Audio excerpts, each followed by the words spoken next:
Buenos días, Álvaro Cedeño y Álvaro Cedeño les saludan en este episodio número 79 de Diálogos con Álvaro Cedeño, hoy para conversar sobre el tema Cuidémoslo de Todos, basado en un artículo con ese mismo título, publicado en la página web alvarocedeno.com de esta semana. Papá, ¿cómo estás? Muy bien, muy bien. Ya superada la resaca del Bicentenario. Ya terminamos con todos los festejos, ¿verdad? Lo Así que no es. hemos quitado son las banderas, esas se quedan ahí. Es cierto, bueno, eso es de todos los años y me parece la verdad que es bonito, ¿verdad? Sí, cómo no. Muy Sí. bien. Yo estoy hoy un poquito fuera de mi zona de confort y entonces quiero ver si eso tiene algún impacto en la forma como me siento durante la grabación de nuestro diálogo y querría iniciar hablando brevemente sobre este tema. Cuidémoslo de todos. El país estaría mejor gestionado si los habitantes fuéramos más proactivos. Hay logros que no requieren de acción gubernamental y otros que no se pueden alcanzar sin la participación de los habitantes. Formulamos las siguientes preguntas para guiar nuestra conversación. ¿Desarrollar al país es encargo solo del Estado? ¿Se puede desarrollar el país sin un Estado eficaz? ¿Cuál debe ser el involucramiento de los habitantes en el desarrollo del país? Creo que aquí tenemos material para hablar hasta la noche, pero empecemos por aquí. Ujú. Ok. El origen de este artículo es una información que publicó La Nación. La Nación hizo un foro sobre salud pública, algo así, ¿verdad? Y entonces de ese foro publicó la crónica. Y la crónica lo que dice es que hay problemas de salud pública que se deben bastante a la disciplina, a los hábitos de los habitantes, ¿verdad? Están hablando, por ejemplo, del crecimiento de la incidencia de diabetes, de la incidencia de obesidad y de, no recuerdo qué otra dolencia, pero que cuando las examinas, uno se da cuenta de que lo que van a plantear es una seria presión sobre el sistema de salud pública. La caja de Seguro Social debería estar visualizando sus presupuestos a 5 o 10 años, teniendo en cuenta esas variables, eso que está ocurriendo con los hábitos alimenticios, de sedentariedad, etcétera, de las personas. Y entonces, aquí la cuestión es si una política pública, primero, si se necesita una política pública para modificar eso. Yo siento que en un país donde los ciudadanos son informados, donde hay muy buena comunicación y tal, no se necesita una política pública. Lo que deberíamos estar haciendo todos los ciudadanos es diciendo de qué manera puedo contribuir a que esta demanda de servicios de salud que habrá en el futuro sea menor. ¿Para qué? Para que la caja ahorre, no para que la caja no tenga que andar viendo a ver de dónde financia esos gastos, ¿verdad? Para que la población del país sea más productiva, es más productiva una población sana que una población con limitaciones de salud, etcétera. Pero entonces me movilizaba la idea de pensar en cuándo es necesaria una política pública y en cuándo lo que es necesario es un grupo, una comunidad de ciudadanos involucrados que sin esperar el banderazo del gobierno se pongan a hacer cosas, ¿verdad? Por ejemplo, es muy saludable. Mira, yo corría por las calles, bueno, tú te acuerdas, desde hace, no sé, 40 años, ¿verdad? Y uno nunca se topaba un corredor, porque los que corríamos éramos muy pocos. Esa cosa de andar corriendo, me parece a mí que contribuye a la salud. A mí me alegra muchísimo. Ahora ya no corro, ahora camino. Pero cuando camino, veo muchos corredores que desde luego andan contribuyendo por su propia salud. El tema del fumado. cuando yo era chico de 10 años, mi gran aspiración era poder tener la edad necesaria, que quién sabe si serían 15, para empezar a fumar, porque mi padre no fumaba, eh, mm, mi abuelo tampoco, pero mis tíos sí fumaban y a mí me parecía tan caché verlos fumando. A mí me parecía que el humo del cigarrillo emo, que era lo que fumaban mis tíos, olía tan bien, ¿verdad? Era como tan elegante ese olor que yo quería empezar a fumar. Bueno, hice mi intento, desde luego, y por dicha no pude. Pero hoy en día los fumadores son clandestinos, los fumadores son mal vistos, etcétera. ¿Cómo logramos reducir esa incidencia del tabaquismo? Bueno, va a ser persuasión personal. Yo sé, la caja ha hecho esfuerzos por modificar el comportamiento de la gente y tal y cual, pero fueron las personas individualmente que fueron combatiendo el tabaquismo, ¿verdad? Interesante. Vieras que cuando yo era niño, mi imagen visual de adulto profesional exitoso era usando una gabacha de médico y fumando un cigarro. Ah, mira, ajá. ¿Quién sabe Sí, por sí, qué, verdad? Bueno, sí. en aquella época los médicos fumaban. Sí, claro, claro. Ahora eso creo que por muchas razones sería hasta causal de pérdida de clientela para un médico, ¿verdad? Sí, claro. Ujú. Estás hablando de salud pública y creo que de salud pública sabemos poco, ¿verdad? Bueno, yo en particular sé poco. Eh, Sé poco porque lo único que sé es de un curso académico que tomé que era sobre salud pública global. Y, y me parece que hay muchas aristas en la salud pública que nos permite a nosotros pensar de qué manera se robustece la salud colectiva, la salud comunitaria, la salud ambiental, ¿verdad? Fumar, además de que le hace daño a la persona que fuma y a las personas que están cercanas a las personas que fuman, también genera CO2, emisiones que se acumulan en la atmósfera y aportan al calentamiento global, ¿verdad? Em, Vieras que hace 5 años, cuando fue la campaña electoral que desembocó con la elección del presidente Trump en Estados Unidos, unos expertos en salud pública de Escocia hicieron una pesquisa, hicieron un análisis sobre cuáles eran elementos eh, comunes entre los grupos, los nichos de votantes que simpatizaban con el presidente Trump. Y llegaron a dar con un concepto que es el de votante desesperado. No se traduce también a español, yo más bien diría votante desesperanzado. Y un Mm. votante desesperanzado es una persona, en el caso particular de Estados Unidos, una persona que ya no alcanzó el sueño americano, una persona a la que los beneficios del comercio exterior nunca le llegaron y más bien el libre comercio hizo que muchos empleos se fueran para otros países, eh, una persona que observó vicios de nutrición durante décadas y entonces tiene grandes padecimientos de salud por mala nutrición, una persona que tiene adicción a una o más drogas, ¿verdad? Ese perfil de gente que siente que ya lo perdió todo y que no importa qué pase, no le va a afectar, pues cuando le hablan de alguien que quiere quebrar el sistema por la mitad y hacerlo nuevo y crear una nueva república,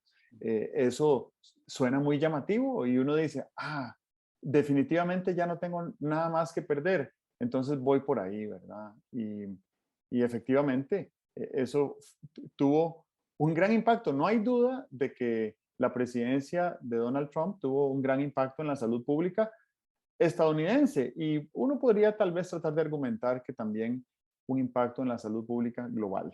Pero en Estados Unidos, que ya están llegando a 675,000 muertos por COVID, pues muchas de esas muertes eran evitables definitivamente, ¿verdad? Lo otro es que yo siento que los sistemas de salud, verás que estoy leyendo un libro muy interesante y donde habla de que la medicina no siempre fue científica. La medicina era una mezcla de curandería con arrogancia. Y entonces le hacía falta un elemento que hace a la ciencia ser ciencia, que es el elemento de la duda. De decir, bueno, no estoy 100% seguro que esto sea verdadero para siempre, ¿verdad? Y eso es lo que hace que la ciencia constantemente vaya descubriendo nuevos campos y nuevas verdades que se sostienen temporalmente. La medicina no era así, pero hace unos 100 años empezaron a utilizar método científico para estudiar la curandería que era la medicina de entonces. Y a partir de ahí para acá, la medicina se ha convertido en ciencia médica y hoy en día sí tenemos unos criterios científicos para determinar, bueno, cuáles curas son mejores para cuáles padecimientos. Pero el sistema de salud, que además el sistema de salud nuestro es desde hace 80 años y quizás está inspirado en algún modelo de salud anterior, así que podríamos creer que tiene como 100 años de concebido, es un sistema de salud basado en la atención de la enfermedad, no en la promoción de la salud. Y lo que nos convendría, bueno, lo que estás diciendo exactamente, es que lo que deberíamos hacer y, y lo podemos hacer los ciudadanos por nuestra cuenta, es dedicar esfuerzos a saber mejor cómo, cómo promover la salud para no tener que atender la enfermedad, ¿verdad? O atender la menor cantidad de enfermedad posible. Y una última idea para terminar este tema, de mi parte por lo menos. También estoy a medio camino de leer un libro muy interesante que se llama ¿Cómo no morirse? Y es un libro escrito por un médico que a raíz de la experiencia que tuvo su abuela, que la desahuciaron del hospital a los 64 años porque tenía enfermedad coronaria, ella decidió matricularse en un centro especializado en nutrición basada en plantas y la señora recuperó su calidad de vida y vivió 32 años más. Entonces él decidió hacerse médico y dedicarse a divulgar la promoción de la salud. Y entonces escribió este libro que son 15 capítulos sobre cada uno de ellos, sobre cómo no morirse de una de las 15 principales causas de muerte en Estados Unidos. Y para resumirles el libro, todas estas sugerencias convergen en la dieta, la nutrición, ¿verdad? La nutrición es nuestra farmacia, esa es nuestra mejor farmacia, esa es la conclusión del autor, ¿verdad? Es bien, bien interesante el tema. Vamos a ver, nosotros estamos hablando de salud pública, pero estamos hablando de salud pública en el sentido de qué manera puede el habitante común o la comunidad de habitantes sustituir, reforzar o mejorar al Estado en la búsqueda de una determinada, de un determinado objetivo público. Estamos hablando de la salud, pero todo lo que estamos diciendo se puede trasladar a otros temas de acción estatal. Por ejemplo, la hacienda pública, ¿verdad? El manejo de la hacienda pública que nos ha traído tan ocupados en los últimos años. Hay poblaciones que tienen más capacidad de contribuir al buen manejo de la hacienda pública que otras. Mira, una población educada que entienda ese gran axioma económico, que es que no se puede hacer chocolate sin cacao, está más cerca de contribuir a una sana hacienda pública que una población que piense que el gobierno, como es tan grande y como tiene una maquinita para imprimir dinero, tiene recursos ilimitados, ¿verdad? Por ejemplo, una población que crea que Costa Rica es un país aislado de todos los demás, que para qué tenemos embajadas, que para qué tenemos Ministerio de Relaciones Exteriores. ¿Ah? Me parece a mí que es menos capaz de contribuir a una buena política de relaciones exteriores que otra que entienda cómo es el mundo actualmente, cómo es de interrelacionado, cuál es la importancia de que existan organismos internacionales, ¿verdad? Eh, entonces, lo que estamos diciendo para la salud cuenta también para la hacienda pública, cuenta también para las relaciones exteriores. Entonces, el tema del cual estamos hablando es bien llamativo porque no es solamente, bueno, yo me voy a cuidar. No, hay mucho más. Yo voy a ser un habitante, voy a ser un habitante proactivo, lo cual quiere decir voy a leer sobre los asuntos, voy a enterarme, voy a reflexionar, no lo voy a resolver con el hígado, voy a tener un método para enfocar lo que se está discutiendo nacionalmente y tal. Estoy leyendo un documento del PNUD sobre la democracia, eh, la democracia basada en los ciudadanos, ¿verdad? Más que la democracia basada en una constitución o en el Estado y tal y cual. Y hay una idea bien interesante y es esta. La democracia es un ideal, ¿verdad? Ningún país, ni nosotros, ni Uruguay, que tienen un sistema democrático tan robusto, llegamos ya a hacer lo que la democracia está llamada a hacer. Es un ideal, no sé, como ir viendo allá una señal en el horizonte a la cual uno se está encaminando. A veces tenemos malestar con nuestra democracia y con nuestro sistema político, pero a poco que nos preguntemos, bueno, yo estoy haciendo la tarea como ciudadano. Yo creo que la respuesta para muchos sería no la estamos haciendo. ¿Cuál es la tarea del ciudadano en una democracia? Contribuir a perfeccionar la democracia, contribuir a perfeccionarla tanto intelectualmente, porque es un ideal, como empíricamente, hacer que funcione, reclamar que funcione, empujar si no está funcionando. Esa es, me parece, la importancia que le veo a este tema. Tú lo dices muy bien. En medicina pública, bueno, hay dos caminos. Hay el camino pasivo de esperar que la medicina pública sea cúrenme cuando me enferme. Y el otro camino que es yo voy a asumir mi lote de prevención. Y entonces un habitante previsor es distinto a un habitante descuidado. Y uno puede ser descuidado en salud pública, en seguridad, en relaciones exteriores, en hacienda pública, en educación. O sea, ser ciudadano de un país democrático implica estar siempre con las pilas puestas. Y la gran pregunta que me queda a mí reflexionando sobre esto es, ¿estamos todos con todas las pilas siempre puestas? La respuesta es que no. Y que tenemos que encontrar un camino, una metodología, una forma de encender más pilas por más tiempo sobre más asuntos. Esto último que estás diciendo me hace preguntarme por primera vez en mi vida, ¿por qué existe en la Constitución el concepto de traidor a la patria?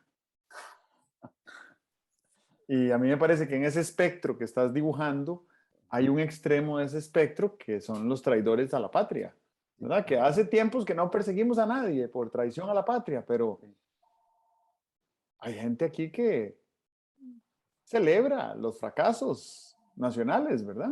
Sí. Se burla de los intentos fallidos y, eh, bueno, insulta y ofende a la institucionalidad del país. Y después está otro extremo, que no sé cómo denominarlo, pero es el de esos ciudadanos conectados, ¿verdad?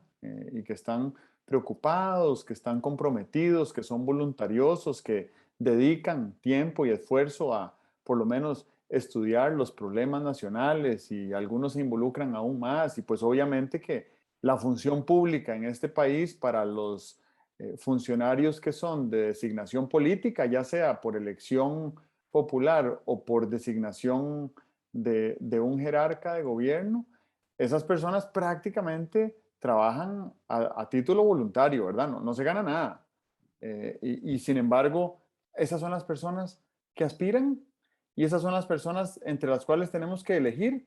Y además de que no ganan nada, las tratamos como si fueran, bueno, no sé a qué otro ser humano trataríamos con el desprecio con el que tratamos a los servidores públicos de designación política. Entonces ahí siento que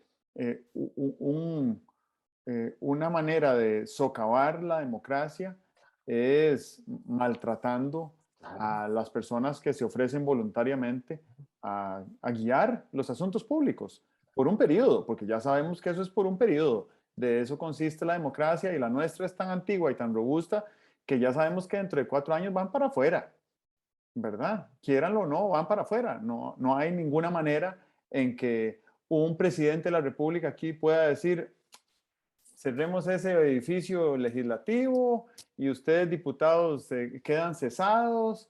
Esas cosillas que se hacen en otros países del vecindario nuestro, además, esas cosas no se pueden hacer aquí. Y entonces, bien, eso por un lado. Por otro lado, el tema de perfeccionar la democracia, sí siento que requiere de masas críticas.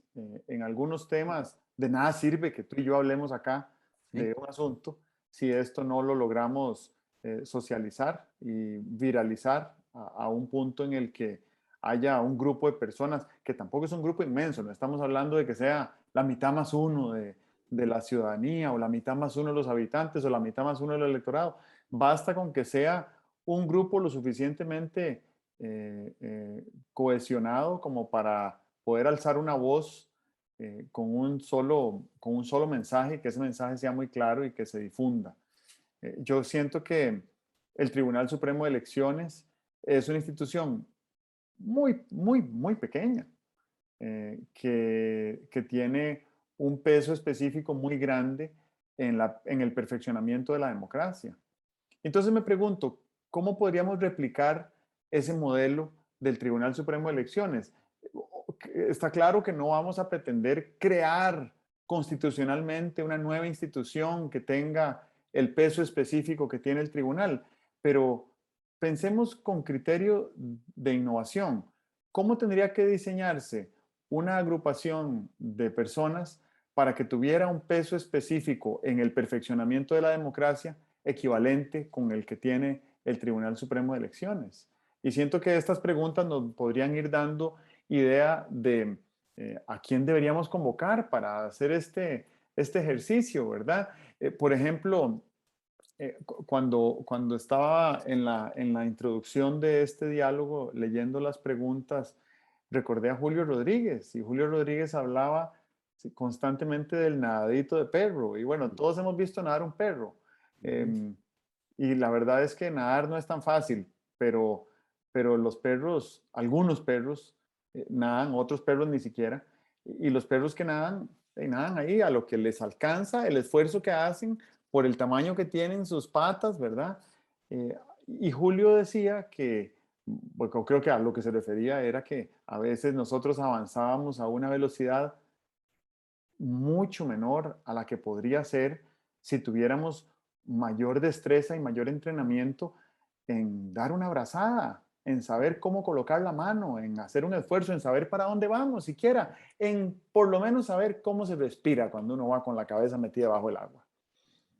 Y ahí me he puesto a pensar desde hace un tiempo para acá en el tema de las alianzas público-privadas, que aquí creo que se han satanizado, pero para poder enfrentar las, las principales, los principales conflictos que, que aquejan a la humanidad, vamos a tener que pensar y actuar en alianzas público-privadas, porque el sector público no lo puede todo y el sector privado, por supuesto que tampoco, pero juntos pueden hacer más que lo que pueden hacer por separado. Y me pongo a pensar en lo que es un Estado, ¿verdad? Bueno, un país, que es una composición entre un Estado, una nación y un gobierno y un territorio y un grado de soberanía. Eh, y tal vez un país es una gigante alianza público-privada. Entonces, tú y yo no le pedimos permiso a nadie para estar grabando esto, ni le vamos a pedir permiso a nadie para publicarlo, ni nadie nos puede censurar por lo que decimos. Estamos actuando desde el principio de autonomía de la voluntad que nos garantiza nuestro Estado. Y pues el Estado, ¿qué nos ofrece? Nos ofrece conectividad y nos ofrece electricidad y nos ofrece, pues no sé, la venta de algunos bienes aquí, aunque tengan una alta carga impositiva, para que yo pueda tener un dispositivo que me permita efectivamente hacer esta grabación contigo, y me permite, bueno, seguridad para saber que no están torturando a nadie en la casa de la par, ¿verdad? Y me ofrece una carretera pavimentada para saber que en el camino a la escuela mis hijas no van a tener ahí ningún contratiempo. El Estado es como un gran facilitador. Ese debería ser su rol, debería ser el de facilitar. Jamás, nunca debería ser el de ser protagonista en nada, ¿verdad? El protagonismo en la innovación, en el diseño y en la gran obra humana debería de estar en la ciudadanía desde su práctica privada. Y cuando surjan unas grandes ideas que deberían de escalarse a nivel nacional, pues entonces qué fácil sería que el Estado las adopte y las escale, ¿verdad? Entonces, si nosotros pudiéramos concebir esta relación, este pacto entre el Estado y la ciudadanía como una gran alianza público-privada, entonces lo que necesitamos del Estado es que realmente facilite. Pero, ¿quiénes en el Estado conocen el arte y la destreza de la facilitación? Muy pocas personas. Entonces me pongo a pensar, ¿qué pasaría si hubiera un gobierno que tuviera verdadera destreza de facilitación? Tal vez no le exigiríamos tantísimos proyectos de ley para reformar una ley vieja o crear un incentivo nuevo o un impuesto tal o quitar tal cosa, pero en la facilitación crearía valor, crearía confianza, crearía un ambiente muchísimo más armonioso y más enriquecedor para que podamos seguir operando los privados desde lo privado y lo público ayudando a que se geste todo dentro de los límites de la ley, ¿verdad? Es muy, muy, muy llamativo. A mí se me despiertan dos o tres cosas. Una de las cosas es que el Estado, con todo su poder, debe aplicar el principio de subsidiariedad. El principio de subsidiariedad originalmente no es un concepto político, es un concepto ético. ¿En qué consiste? Consiste en que si alguien puede hacer algo, el que está para arriba en la escala jerárquica no tiene por qué hacerlo, sino que lo que debería hacer es dejar que el otro lo haga, ¿verdad? El principio de subsidiariedad, yo creo que uno lo aplica cuando está enseñando, enseñando no, cuando es testigo del aprendizaje de cómo un niño inicia la marcha, ¿verdad? No puedes eliminarle todos los golpes, no puedes caminar por él. Ser subsidiario es que el padre diga, el que tiene que caminar es él, ¿verdad? Y de eso depende una gran cantidad de cosas. Si él tiene la autonomía y la potestad de caminar. Bueno, lo mismo pasa en el Estado. Si el Estado siente que el que tiene que ser desarrollado no es el Estado, que el que tiene que ser desarrollado es el ciudadano, estaría, creo yo, haciendo las cosas de otra manera, ¿verdad? Por ejemplo, Hombre, Castro Madrid ya lo decía hace 170 y resto de años. Es la educación la que va a sacar adelante buenos ciudadanos. Y decía él hace 170 años, y buenas ciudadanas, ¿verdad?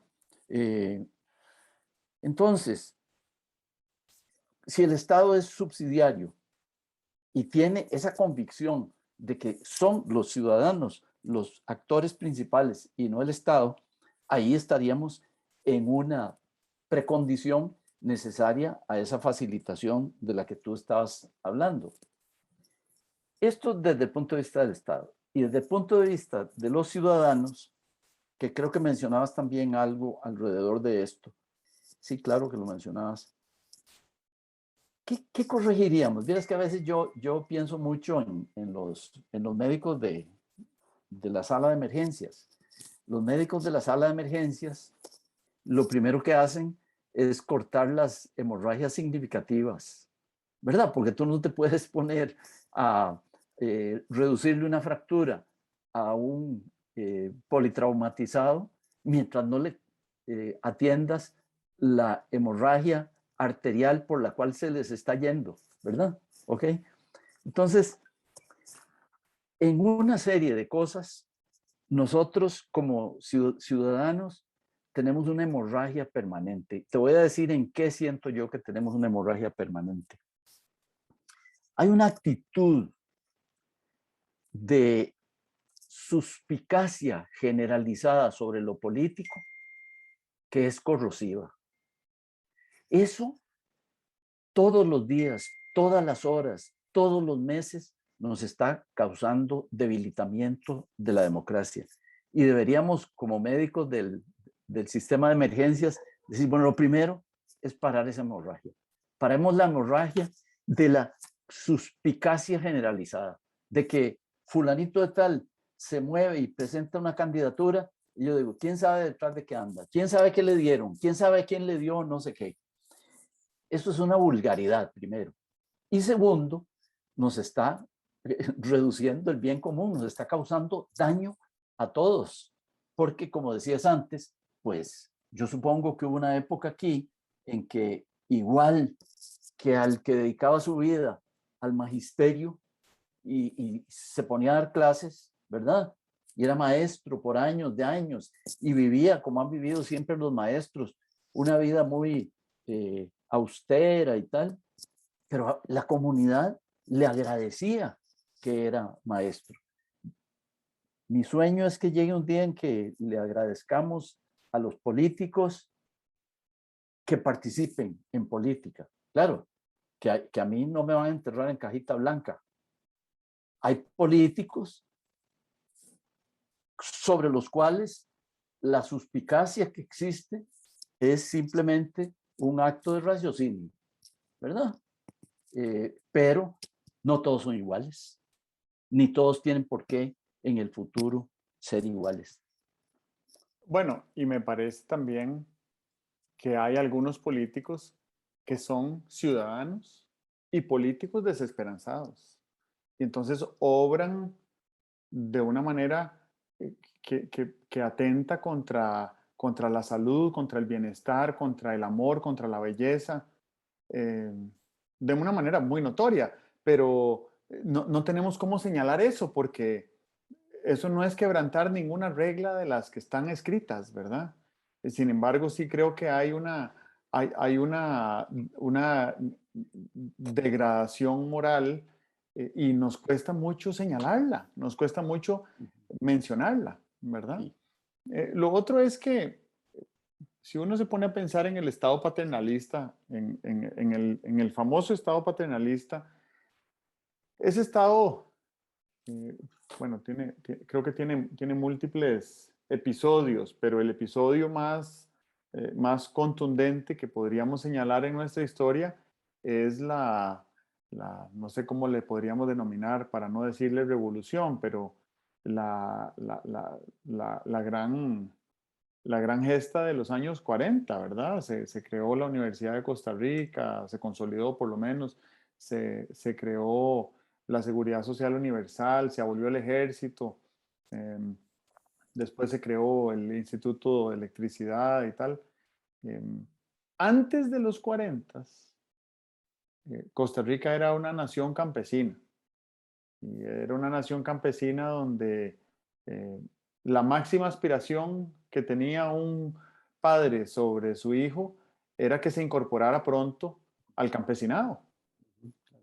Y a partir de esa década de los 40, eh, los padres empezaron a tener ambiciones y expectativas mucho más altas para sus hijos gracias a estos sistemas que se instauraron. Entonces, en esa época, el Estado paternalista era la manera de inculcar en el campesinado la posibilidad de que sus hijos pudieran florecer e ir más allá del campo, ¿verdad? Nada malo con el campo, claro está, ¿verdad? Pero que tuvieran la posibilidad, la libertad, el potencial, la aspiración de ir más allá. Pero 80 años después, yo creo que ya no es un Estado paternalista lo que necesitamos para convencernos de que sí es posible por la vía de la educación florecer. Y entonces creo que lo que necesitamos es otro tipo de facilitación que ya no sea paternalista. Y lo dijiste en esta última intervención.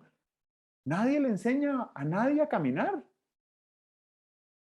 Ni un papá sobreprotector con su primer bebé le puede enseñar a caminar. No, así no funciona la biología, ¿verdad? A veces se caen y se golpean y a veces los golpes son pues más duros que otros, pero cada persona aprende a caminar literalmente por su cuenta, ¿verdad? Y claro que hay un acompañamiento, hay alguien que está ahí midiendo los riesgos, hay alguien que está ahí pues celebrando nuestros logros, qué sé yo, pero el ejercicio de aprender a caminar debería de ser como el ejercicio de formarse. Y no quiero hablar solo de una formación académica, porque me parece que el desarrollo de las destrezas esenciales como el liderazgo y la facilitación y la sensibilidad cultural y la inteligencia emocional y la sensibilidad contextual y todas esas destrezas blandas, destrezas esenciales, también tenemos que aprenderlas en algún lugar. Eso es formativo y no lo vamos a aprender nunca en una institución académica tradicional.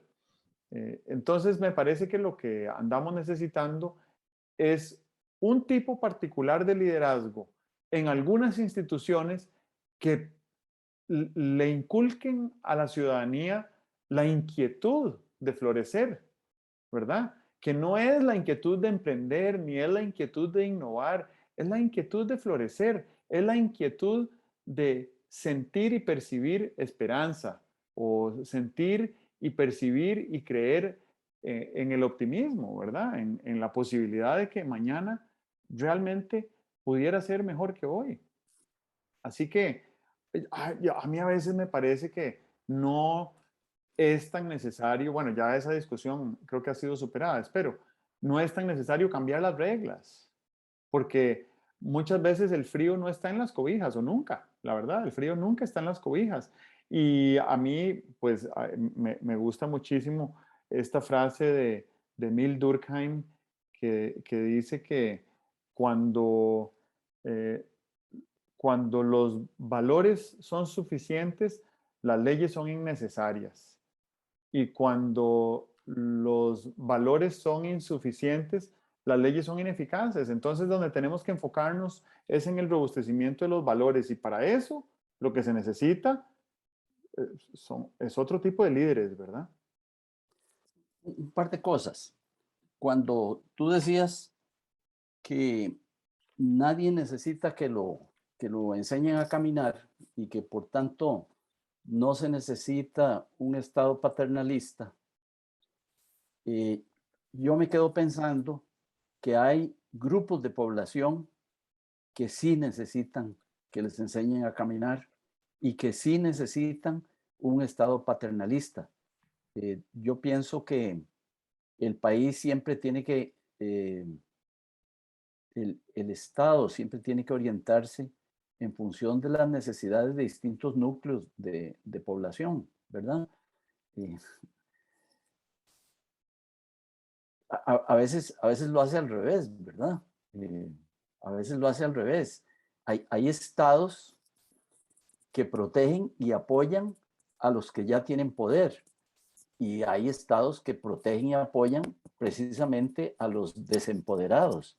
Yo creo que siempre tendremos desempoderados y para esos debe funcionar un estado paternalista que desaparezca lo más pronto posible de la vida de esas personas, ¿verdad? Al niño que tiene unas condiciones socioeconómicas difíciles, hay que apoyarlo para que no se nos vaya de la escuela en preescolar o que no se nos vaya de la escuela en primer grado. Pero en cuanto pueda volar solo, y ese debería ser el paradigma, en cuanto pueda volar solo, lo que vamos a hacer es apoyarlo para que vuele. Yo pienso que cuando dices, ¿qué habrá que revisar? ¿Qué habrá que cambiar? A mí me parece que lo que hay que revisar son muchos modelos mentales, muchos paradigmas, ¿verdad? Un paradigma que debe estar claro es, pues no hay que apoyar a los que se pueden parar sobre sus dos piernas, ¿verdad? Hay que apoyar a los que tienen una situación más desventajosa. El otro paradigma interesantísimo es que a mí me parece que cuando nos ponemos a pensar en el desarrollo de los pueblos, pues antes se ponía uno a pensar en el capital, ¿verdad? Los economistas pensábamos en el capital que había acumulado. Eh, eh, por cierto, nos imaginábamos que capital era unas máquinas, ¿verdad? Pero no, capital es unas gallinas. Si tú tienes unas gallinas en tu casa, eso es capital porque te producen riqueza ahí de sí mismos, ¿verdad? Muy bien. ¿Cómo hacemos entonces para darnos cuenta de que influye mucho en el crecimiento de los pueblos la actitud mental, ¿verdad? Y es que cuando tú decías, es conveniente que la gente se pase de ser desconfiada, pesimista, desesperanzada, que se pase a ser aspiradores del florecimiento, cultivadores de la esperanza, ¿verdad? Gente que tenga conciencia de que los logros los puede obtener solo por él o por ella y que los logros que vaya obteniendo lo van a ir desarrollando como persona. Bueno, de esa cosa nunca hablamos, ¿verdad? Hablamos de tratados comerciales, hablamos de cambios en la Constitución, hablamos de reformas fiscales, pero hablamos muy poco de lo que yo no sé cómo se llamaría, porque eso no es ni psicológico, es simplemente salud mental, ¿verdad? Y antes hablaba yo de la actitud de la gente que es permanentemente suspicaz.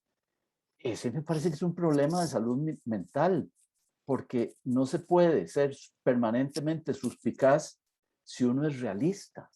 Entonces hay que enseñar a la gente a ser realista, a darse cuenta de lo que puede hacer, de lo que puede contribuir, pero eso creo yo que lo estamos descuidando. ¿Por qué? En parte creo que porque hemos pensado que la salud mental es corregir neurosis o cosas de ese tipo, ¿verdad? Una vez le leí hace, no sé, 40 años a Edgar Moss, que decía en un artículo publicado en un periódico que el gran problema del futuro iba a ser la salud mental de la gente. A mí me parece que esa es una preocupación que deberíamos tener, pero no salud mental que la gente no sufra, ¿no? Si estamos en este mundo tridimensional, hay sufrimiento y hay placer y hay consuelo, ¿verdad? Pero no es que la gente no sufra, es que la gente se haga cargo de florecer. Y florecer es básicamente vivir esa vida que nos toca vivir, pero vivirla in style, ¿verdad? Vivirla con gracia, vivirla eficazmente. Muy bien, para devolverme un momento al tema del Estado paternalista, eh, claro que hay comunidades vulnerables y creo que el objetivo, el criterio de diseño número uno de toda política pública debería de ser impactar lo más posible a las poblaciones vulnerables, incluso yo diría a la mitad más vulnerable, porque toda política pública tiene una población meta y toda población meta tiene una mitad más fuerte que la otra. Entonces, si tratáramos de impactar a la mitad más vulnerable, eso provocaría dos efectos. El primero es que esa mitad más vulnerable avanzaría más rápido y segundo, que la mitad más robusta, pues también avanzaría, Sí. ¿verdad? Entonces, eso por ahí. Lo segundo es que eh, esas comunidades vulnerables o las comunidades vulnerables tienen necesidades diferentes y tienen condiciones diferentes, ¿verdad? Entonces podría ser que una comunidad vulnerable que vive en un entorno natural muy rico, lo que necesite sea un acompañamiento para buscar soluciones basadas en naturaleza, o que lo que necesite sea electrificación rural o una antena satelital para poder tener acceso a Internet de alta velocidad. Son intervenciones muy puntuales o acompañamiento en materiales para producción de agricultura orgánica, ¿verdad? Y entonces no solo producen alimentos localmente, sino que además producen unos alimentos que tienen un alto valor en el mercado. Y eso podría convertir a esas comunidades en comunidades viables, ¿verdad? Que realmente florezcan. Eh, pero sí, estoy de acuerdo que lo que nosotros necesitamos es pensar de qué manera vamos a darle un acompañamiento diferente a los problemas que tenemos hoy en día. Y esto de la salud mental, desde hace, bueno, yo no tengo muchos años de estar leyendo sobre el tema, pero sí recuerdo que desde hace 25 años se decía que el estrés iba a ser la principal causa de muerte del siglo XXI.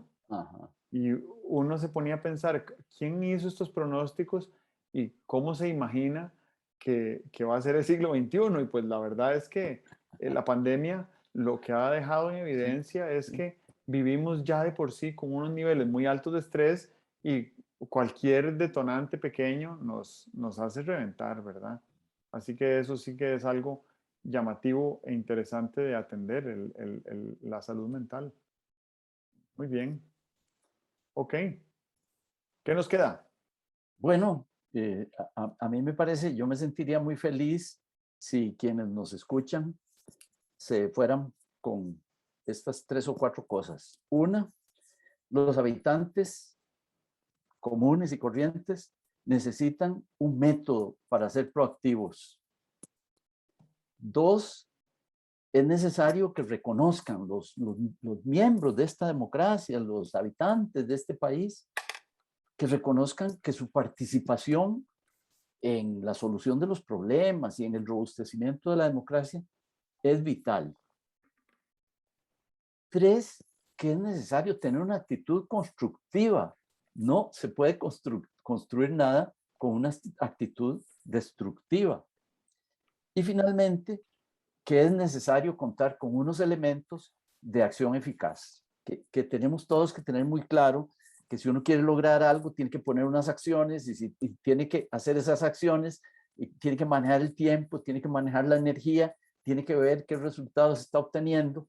Eso es un ABC que se vive en las empresas desde hace cientos de años, pero no sé por qué razón no ha pasado las puertas y paredes de las empresas y las necesita el ama de casa, el estudiante, el agricultor, todos los que andamos por ahí necesitamos tener ese ABC de elementos de acción eficaz.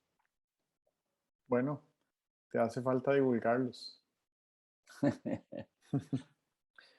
Ok, Muy bien. nos vemos entonces. Bueno, muy bien. Chao. Adiós.